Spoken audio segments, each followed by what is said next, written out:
Hello everyone, আসসালামু আলাইকুম। So finally আমি আমার মেয়ের বার্থডে ব্লগ নিয়ে চলে এসেছিলাম। আর ওই দিন সেন্টারে আসতে আসতে আমাদের ভালোই লেট হয়ে গিয়েছিল, আর এসে দেখি অনেক মেহমানই চলে আসছিলো। সো আমার লেট হওয়ার কারণ হচ্ছিলো আমি বাসায় একা ছিলাম, দুই বাচ্চা নিয়ে আমি পার্লারে গিয়েছিলাম একা। তারপর আমার হাজব্যান্ড সেখান থেকে নিয়ে আসছে, তারপর আমি রেডি হয়ে বাসায় আসছি, ওদের নিয়ে একবারে সেন্টারে চলে আসছি। তো বুড়িটাকে বাসার থেকে আর রেডি করে নিয়ে আসিনি, এখানে এসে রিল্যাক্স হয়ে তারপর ওকে রেডি করছিলাম। কারণ বাচ্চা মানুষ এতক্ষণ অনেক হেভি ড্রেস পরে থাকলে সেটা বিরক্ত মনে করবে, সে কারণে আমি হচ্ছে ওকে সেন্টারে নিয়ে এসে তারপর ওকে রেডি করেছিলাম। তো এখানে হচ্ছে আমার এই বিষয়টা খুব ভালো লেগেছিলো। আমি আমার আম্মুর সাথে কথা বলছিলাম, আর এদিকে হচ্ছে আমি আমার মেয়েকে রেডি করাচ্ছিলাম। এখানে 3 প্রজন্ম 4 প্রজন্ম বলতে পারেন, কারণ পিছনেই আমার নানু ছিল। তো আমার নানু ক্যামেরাতে আমি নিয়ে আসি নাই, কারণ সে ক্যামেরাতে ছবি তুলতে চায় না। তো বিষয়টা খুব ভালো লেগেছিলো আমার কাছে সত্যি। আর এইদিকে হচ্ছিলো আমিও রেডি হয়ে আসছিলাম, একদম পার্লার থেকে সব কিছু করেই আসছিলাম, কারণ আমি জানি আমি আমার নিজের জন্য বাসায় এসে কোনো সময় দিতে পারবো না, সেটা আমি ভালো করে জানতাম। ইভেন আমি একটা ফিঙ্গারিংও পরতে পারিনি, একটা ফিঙ্গারিং সেটা সামনে যেটা ছিল সেটাই আমি নিয়ে এসেছিলাম, যদিও ওই দিন আমি সব কিছু গোল্ডের পরেছিলাম, বাট আমি রিং পরতে পারিনি। খুব বেশি তাড়াতাড়িতে ছিলাম, তো এই কারণে কিছু করতে পারিনি। তো বেবিকে রেডি করিয়ে আমি হচ্ছে আমার বোনকে ডেকে ওকে দেখালাম যে কেমন হয়েছে। আমি সব কিছু আমার আম্মুর সাথে, বড় কোনো কিছু করলে আমি আমার আম্মু বোনের সাথে শেয়ার করি, জিনিসটা আমার কাছে খুব ভালো লাগে। তো এই তো হচ্ছে আমার প্রিন্সেসকে এখন ফটোশ্যুট করা হচ্ছিল। ফটোগ্রাফার ভাইয়াটা খুবই ভালো ছিল, খুব সুন্দর করে আমার মেয়ের অনেক সুন্দর সুন্দর ছবি তুলেছে। আর আমার ছেলে একদমই ছবি তুলতে চাচ্ছিল না। আর এই দিকে আমি একটু সময় পেয়েছিলাম, ঘুরে ঘুরে পুরাটা ব্যাকগ্রাউন্ড হচ্ছে আমি একটু ভিডিও করেছিলাম। আর এটা হচ্ছে আমার মেয়ের বার্থডে কেক। আমার মেয়ের বার্থডে কেক, আমার মেয়ের ড্রেস, আমাদের ব্যাকগ্রাউন্ড, আমাদের টু জেড আমি নিজে চুজ করেছি। ইভেন আমাদের সবার ড্রেসও আমি নিজে চুজ করেছি। আমার হাজব্যান্ড খুবই ভালো, ও কোনো কিছুই বলে না, বলছে তোমার যা ইচ্ছা তুমি সেভাবেই করো। তো আমি আমার মনে যত ইচ্ছাগুলো ছিল, যেগুলো আমি করতে চেয়েছিলাম, আলহামদুলিল্লাহ আমি আমার মেয়ের বার্থডেতে সব পূরণ করেছি। ছেলের বার্থডে তো করেছিলাম, তখন যেরকম ছিল সেরকমটা করেছি, বর্তমান যেভাবে করে সেভাবে করার চেষ্টা করেছি। আর ওই দিন আমার কাছে সবচেয়ে ভালো লেগেছিলো আমার মেয়ের বার্থডে কেকটা। আমি একদম যেরকম মনের মতন চেয়েছিলাম আলহামদুলিল্লাহ ঠিক সেরকমই হয়েছিল।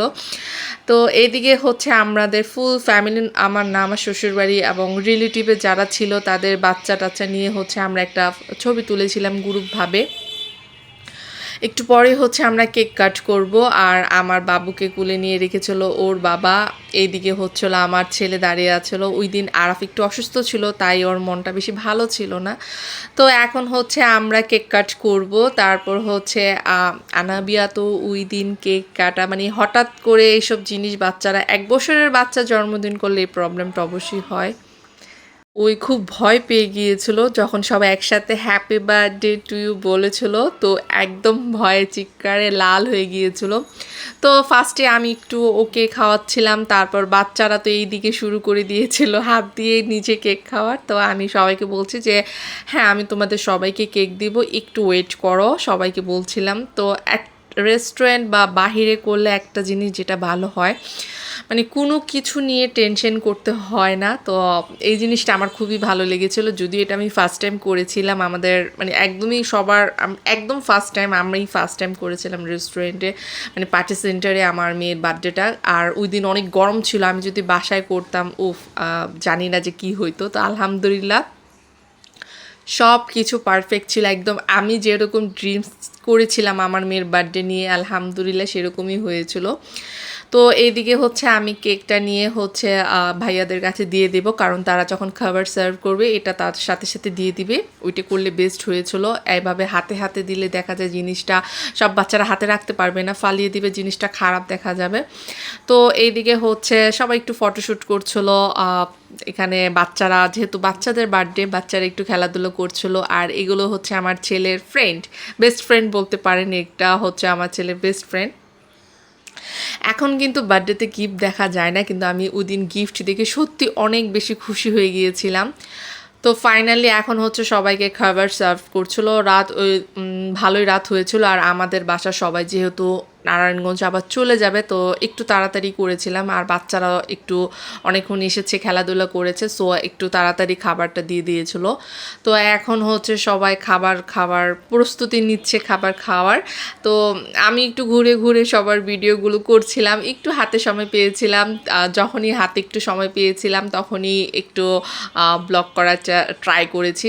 সবাই ক্ষমা দৃষ্টিতে দেখবেন, কারণ আমার মোবাইলটা অনেকের হাতে ছিল, অনেকে একটু একটু করে ব্লগ করেছে, একটু একটু করে ভিডিও করে আমাকে দিয়েছে, কারণ একা আমার হাতে করা সম্ভব ছিল না, কারণ মেয়েকে কুলে নিতে হয়েছিল, সবার দিক দেখতে হয়েছিল।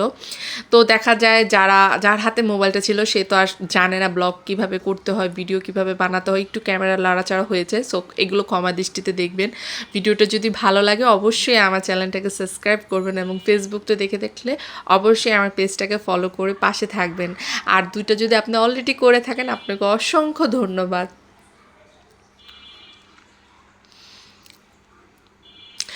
সবাই যখন খাচ্ছিল, তো এইদিকে এটা আমার শ্বশুরবাড়ির ফ্যামিলির টেবিল, এখানে বসেছিল। তো ওই ফাঁকে হচ্ছিল আমরা একটু ফটোশ্যুট করছিলাম, আমি কি বলছিলাম জানি না। তো ভাইয়া বলছিল যে আপু যেহেতু এখন নীরব, আসেন আপনাদের একটু ছবি তুলি। তো আমাদের ওই অনেক সুন্দর সুন্দর ভাইয়া ছবি তুলেছিল। আমি ওই ভাইয়ার পেজের, আপনারা যদি চান আমি ওই ভাইয়ার পেজের লিঙ্ক আপনাদের সাথে শেয়ার করতে পারি। ভাইয়া খুবই সুন্দর করে ছবি তুলেছিল, এবং সবচেয়ে ভালো হচ্ছিল সে একদমই বিরক্ত হচ্ছিল না। তো এইদিকে হচ্ছিল আমাদের বলছিল যে আপনারা একটু স্টাইল করেন, কিন্তু বিয়ের 12 বছর হয়ে গেছে, 12 বছর হয়নি, 12 বছর চলছে আর কি। এখন সেই স্টাইল আর করা যায় না, মানে বুড়ো হয়ে গেছি, সত্যি কথা বলতে 2 বাচ্চার মা বাপ হয়ে গিয়েছি, এখন বুড়ো হয়ে গিয়েছি। তো আমার হাজব্যান্ড তো শর্মে চলেই গিয়েছিল। তো ভাইয়া বলছে যে ঠিক আছে আপু আপনার আমি একা একা সিঙ্গেল কয়েকটা ছবি তুলি, আপনি দাঁড়ান। তো আমি তো এইভাবেই ছবি তুলতে খুব পছন্দ করি, সো ভাইয়া আমার খুব সুন্দর সুন্দর করে ছবি তুলে দিয়েছিল। আর সবাই বলবেন ওদিনকার ড্রেস আপ আর হচ্ছে মেকআপ কেমন লেগেছিলো। আমি ওদিনকার এই ড্রেসটা আমি জারা জোন থেকে নিয়েছি, এটা বর্তমান খুব ফেমাস একটা পেজ, আর এটা শোরুমটা হচ্ছে বসুন্ধরা সিটিতে। তো আমি অনলাইন থেকে পারচেস করেছি, যদিও ড্রেসটা একটু আনকমফোর্টেবল, বাট ড্রেসটা খুব সুন্দর ছিল কালারটা, আর একদম অর্নামেন্টস আমি রিয়েল গোল্ড পরেছিলাম। তো এখন হচ্ছে গুড বাই নেওয়ার সময়। এখানে আমার ফ্যামিলি সবার আগে চলে গিয়েছিল, কারণ তারা অনেক দূরে যাবে, নারায়ণগঞ্জ। সো একটু একটু করে সবাই গুড বাই বলে দিচ্ছিল। তো আস্তে আস্তে আমার মেয়ে ওইদিকে ঘুমিয়ে গিয়েছিল, তার আগে আমি ওর ড্রেসটা একটা খুব সফট কমফোর্টেবল ড্রেস পরিয়ে দিয়েছিলাম। তো ওইদিকে আমরা বসেছিলাম, কারণ ওইটার ভিতরে আরও কিছু ছোটোখাটো কাজকর্ম ছিল, সেগুলো আমার হাজব্যান্ড গুছাচ্ছিল। আর এদিকে হচ্ছিল আমি আমার মেয়েকে নিয়ে বসেছিলাম, আর আমার একটু ভিডিও করে দিয়েছিল। তো আমি কি বলছিলাম সেটা আমার মন নাই। তো এদিকে হচ্ছে বসে বসে আমি নিজের একটু ভিডিও করছিলাম, আর আমার মেয়ে তো মাথায় মুকুট নিয়ে ঘুমিয়ে গিয়েছিল, একদম বাসা আসার সময় রিক্সাতে ঘুম থেকে উঠেছে। তো ঘুম থেকে উঠে যখন দেখে আমরা বাসায়, খুশি হয়ে গিয়েছিল। তো এই তো ছিল ছোট্ট একটা ভিডিও, সবাই চলে গিয়েছিল, আমরা এখন চলে যাব। আর আমাদের খাবারটা আমরা পার্সেল নিয়ে গিয়েছিলাম, কারণ রাত হয়ে গিয়েছিল অনেক, বাসা যেতে হবে। এই ছিল ছোট্ট একটি ভিডিও। সবাই ভালো থাকবেন, আল্লাহ হাফেজ, আসসালামু আলাইকুম।